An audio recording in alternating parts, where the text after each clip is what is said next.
Capítulo 38. Para compreender essa evocação de meu tio aos ilustres cientistas franceses, é preciso saber que ocorreu um fato muito importante na paleontologia pouco tempo antes de nossa partida.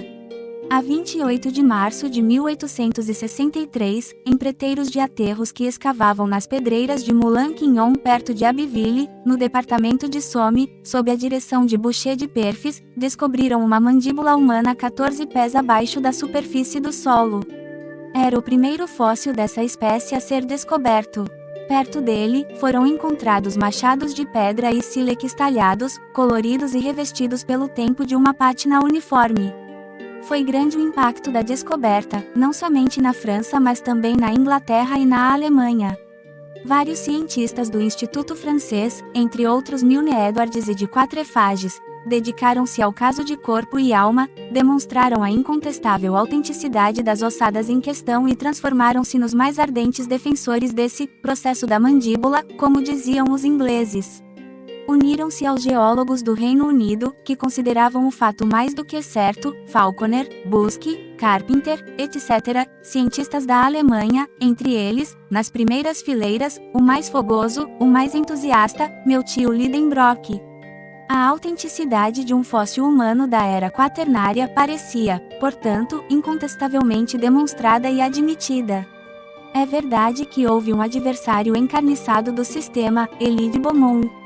Essa alta autoridade científica sustentava que o terreno de Moulin-Quignon não pertencia ao dilúvio, mas a uma camada menos antiga, e, nesse ponto apoiado por Cuvier, não admitia ser a espécie humana contemporânea dos animais da era quaternária.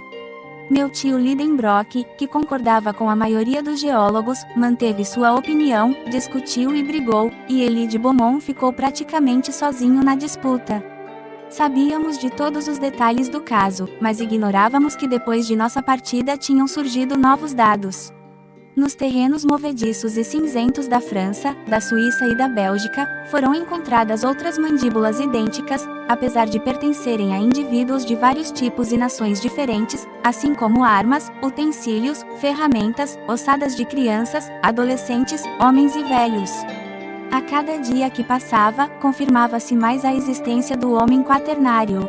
E ainda, outros restos exumados do terreno terciário Plioceno permitiram que os cientistas mais audaciosos atribuíssem uma maior antiguidade à raça humana. É verdade que esses restos não eram ossadas de homens, mas apenas objetos que ele fizera, tíbias e fêmures de animais fósseis com estrias regulares, de certa forma esculpidos, que traziam a marca do trabalho humano. Assim, de repente, o homem revelava pertencer a tempos muito mais antigos. Precedia ao mastodonte, era contemporâneo do Elephas meridionalis, tinha 100.000 anos de existência, data determinada pelos geólogos mais famosos à formação do terreno Plioceno. Tal era a situação da ciência paleontológica, e o que dela sabíamos bastava para explicar nossa atitude em relação àquele ossário do mar Lidenbrock. Todos poderão compreender, portanto, o estupor e a alegria de meu tio, principalmente quando, 20 passos à frente, encontrou-se diante de, pode-se dizer cara a cara, com um dos espécimes do homem quaternário.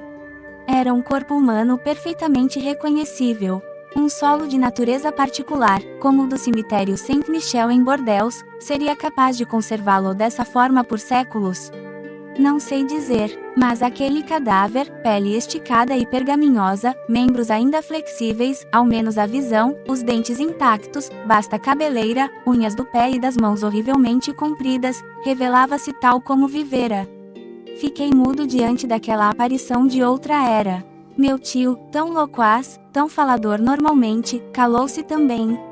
Havíamos erguido, colocado aquele corpo de pé. Olhava-nos através de suas órbitas vazias. Apalpávamos seu torso sonoro. Após alguns minutos de silêncio, o tio foi vencido pelo professor Otto Lidenbrock, que, dominado por seu temperamento, esqueceu as circunstâncias de nossa viagem, o ambiente em que estávamos, a imensa caverna. Com certeza, achou que estava no Johanneum, lecionando diante de seus alunos, pois assumiu um tom pedante, e dirigindo-se a um auditório imaginário. Senhores, disse, tenho a honra de apresentar-lhes um homem da era quaternária. Grandes cientistas negaram sua existência, outros não menos célebres, confirmaram-na. Se estivessem aqui, os São Tomé da paleontologia, poderiam tocá-lo e reconhecer seu erro. Bem sei que a ciência deve tomar cuidado com as descobertas desse gênero.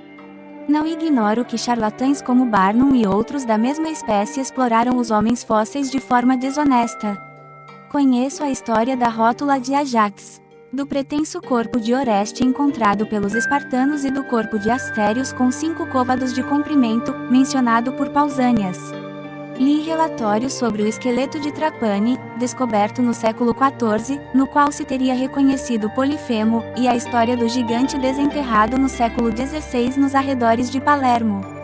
Os senhores sabem tanto quanto eu sobre a análise, feita junto a Lucerna em 1577, das grandes ossadas que o célebre médico Felix Plater declarava pertencerem a um gigante de 19 pés.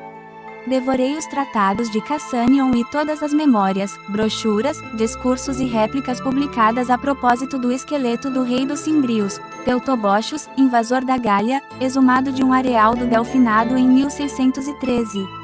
No século XVIII, teria combatido ao lado de Pierre Campet a existência dos pré-adamitas de Scheuchzer. Tive nas mãos o escrito chamado Gigans. Aqui voltou a aparecer a enfermidade natural de meu tio, que não conseguia pronunciar as palavras difíceis em público. O escrito chamado Gigans tentou de novo. Não conseguia prosseguir. Giganto. Impossível. A palavra infeliz não queria sair.